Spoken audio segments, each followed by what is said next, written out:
gentlemen, we the Group 4 will present to you a parody of the Chapter 7 of Jose Rizal's novel, Il Filibuster.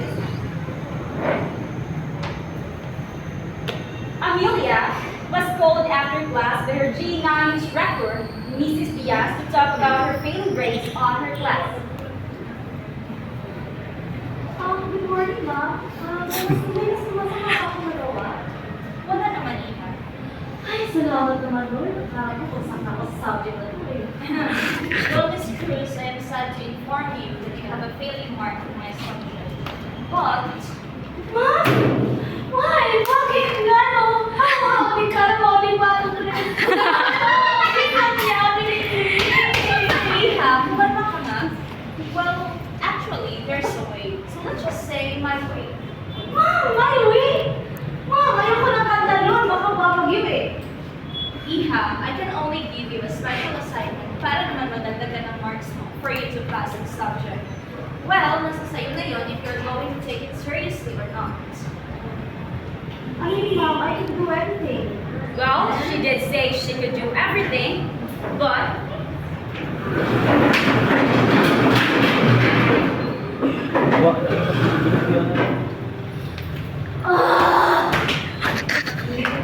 Read the original El Filibusterismo and make a book review about it. Sobrang haba nito at gusto niyang matapos ko na isang linggo. Kakasawa na nga yung unang nobela, yung pangalawa pa kaya. I mean, ano ba pag-uusapan? Di ba tayo na yung gila? Gila naman, oh. Sana kasi chinag-GPT ko na lang yung last project eh. in that moment, she entered the world of a novel she openly despised.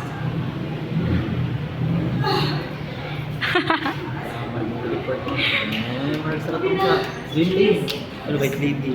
Nasaan ako? Ano sa Jim mo niyo? May lady din. Oh my gosh, I've been kidnapped! Full drop kayo, dating drama. Gala kasi yung gala. Alay ko naman. Kasi nga na natin yun eh. Ito, puyo. Ito, sinaya. Bedo. Okay.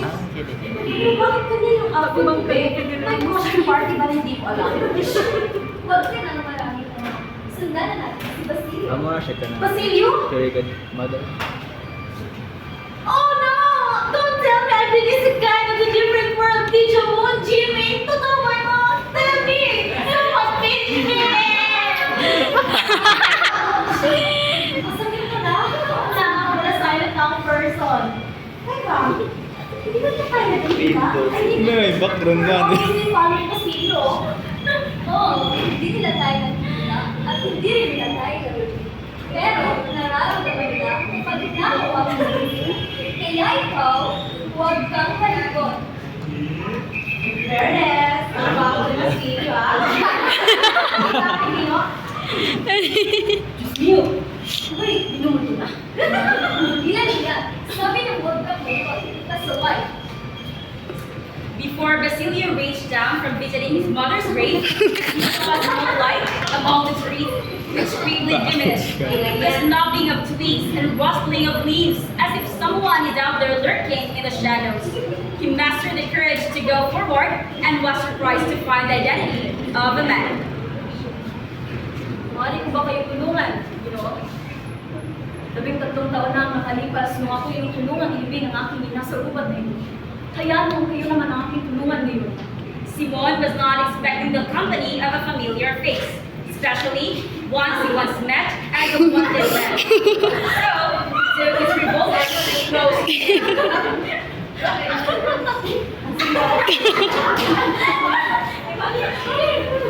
Oh no!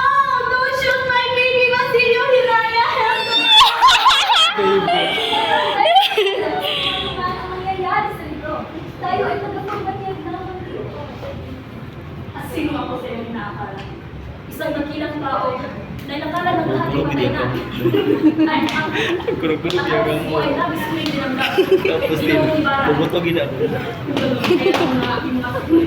Kaya nararamdaman naman na ikaw ay patay. Uy, Bubudyo. Ala, sorry.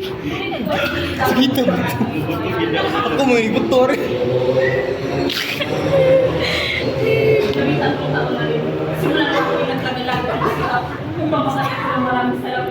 na aking gagamitin upang magdala sa mga spy.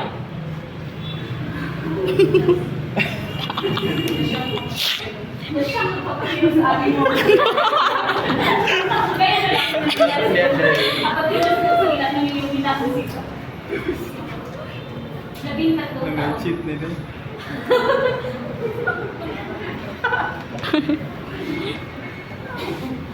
Sino ang kapatid si Raya? Siya ay si Sisa, ang nanay ko si Siya ay kapatid simula nung namatay si Christine. Nang-cheat. Siya ay ngunit sa kasamaang palad ay namatay.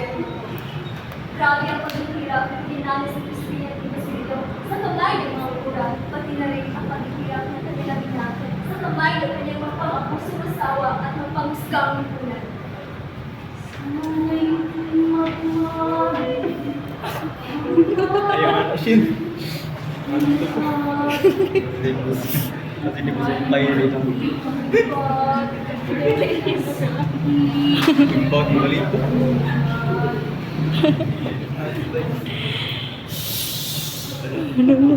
Tayo! Magdasal tayo! Ngayon ay araw ng patay! Declaration.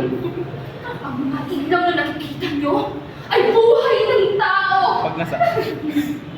Magdasal tayo!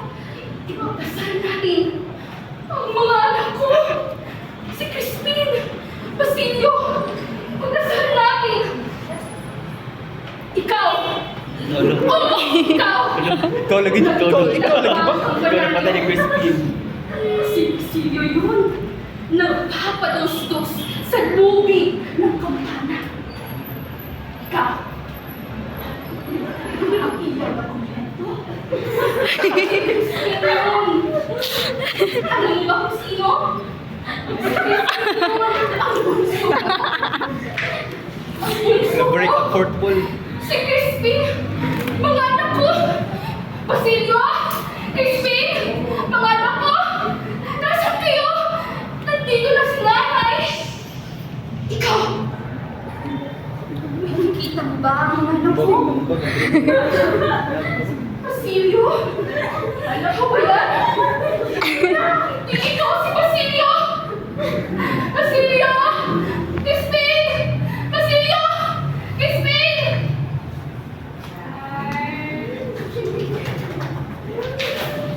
Ayan na. Nakakaawa ko lang talaga si Ate Sisa, no?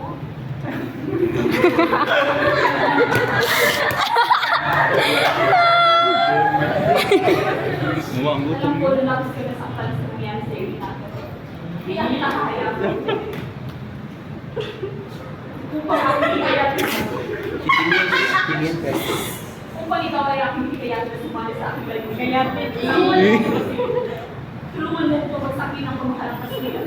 Kaya na yun. Senyor, iba ang iyong nais kesa sa amin. Ako ay magiging isang sertifikadong doktor na. At ang mga kasamahan ko ay nais nilang matupad ang kanilang mga pangarap. Gaya na lamang ng paglalayo na magkaroon ng akademya na magtuturo ng Espanyol sa ating mga kababayan. Hinahangad ninyo na magkaroon ng akademya ng wikang Kastila. Para saan? Upang mas lalo kayong hindi magkaintindihan? Hindi po, senyor. Kung dahil sa Kastila ay mapapalapit tayo sa pamahalaan at mapagbubugbog nito ang mga pulo. Sa ating pagkakamali. Hindi mo maniwala sa mga matatamis na mga pangako ng mga Kastilang yun na hindi naman ang nag-aaralan ng magiging bunga. Hindi ba kaya ng kaunlaran ang magsasalita ng wikang Kastila? Ang mamamayan na hindi marunong magmahal sa sariling salita ay tinuturuan niya lamang ng nakalimutan ang kanyang sariling pagkakakilanlan. Ang wika ay ang diwa ng bayan. At habang taglay ng bayan ang kanyang sariling wika, ay taglay niya ang kanyang sariling pag-iisip. Kaya, pag-isipan ng politika sulit. Isipin mo ang nangyari sa iyong ina at kapatid na namatay ng walang kalaban-laban. Salamat sa inyong pagtitiwala at Diyos. Ngunit, isa lang ang mahal. Wala akong salapi, wala akong pangalan. Dira may ganyan. Magagaya lamang ako sa aking ina. Katugon. At ano pa sa may babalik ko ba ang buhay ng aking ina at Crispin? Kaya ano bang saysay na ipagigati ko sila? Anong saysay na sumama ako sa plano niya?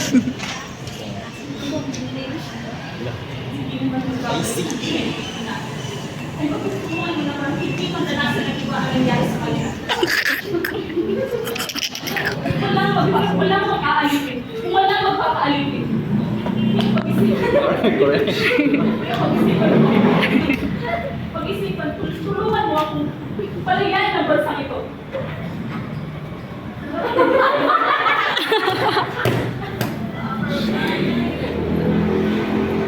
Malimot eh. Tanugal na eh. Tabang. Taas ako din. Wag yung rice mo na yun. Taas. Kaya, kung magbago pa ng isip, huwag kang mag-alala. Makakabahala sa isip na kaso. Huwag kang tuwawa.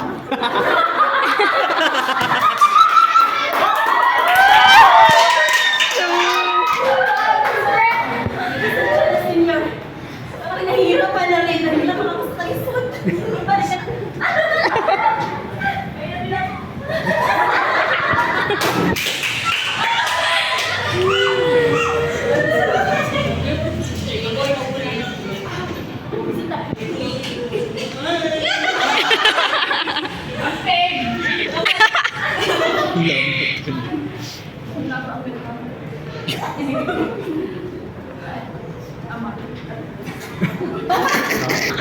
ako yung patawan. Kung titiis pa, alam kong ayaw niyo sa aking pamamaraan, ngunit wala akong nakikita mo paraan upang makamit ang postisya na ating nasa.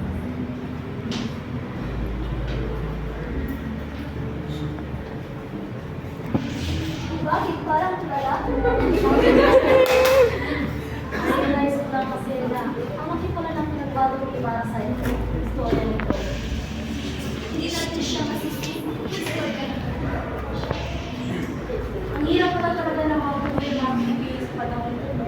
Talagang gagawin nila lahat upang makamit lang ang kalayaan. Hindi ko lang na-realize na sobrang swerte ko na lang kasi tinatamasa ko na ang kalayaan ay pinagalaban nila noon. Saya ako, tuwing natin pinalitas ko na yung galing ito. Hindi ko lang ay katulad mo ay magulat din ang mga pinagkaan sa mga mo kung gaano ka-importante ang kalayaan ng meron sila.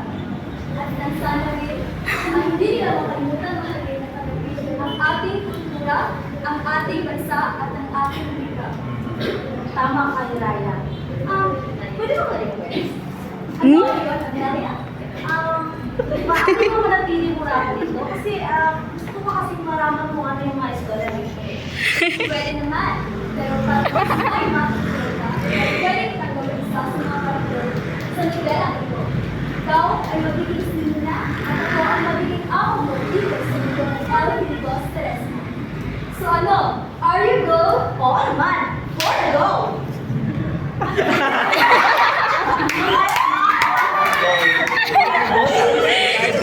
Amelia continues her journey in exploring the road of El Filibus Tirisu. Let us once again welcome the characters for this parody. Elizabeth Ramos as Hiraya, the goddess of literature. Charis. Jeremy Yangrin as Amelia.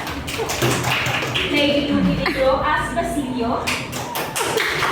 Laila Lubilito as Simon. Charlotte Silades as Mrs. Diaz. Ina Silvia as Isa. And George Fernandez as narrator. Yo, yo. To close this party, allow me to express what we have learned from this chapter. This chapter shows us how someone's painful past experiences can change someone's personality. Some people can move on from it while others can't. Also, Dr. Jose Rizal wants us to reflect the message that he wants us to learn through this chapter that we, Filipino youths, should be more nationalistic, to love our own language, and to fight and appreciate our country's freedom. Thank you for watching and listening to us. We hope that you have learned something from us.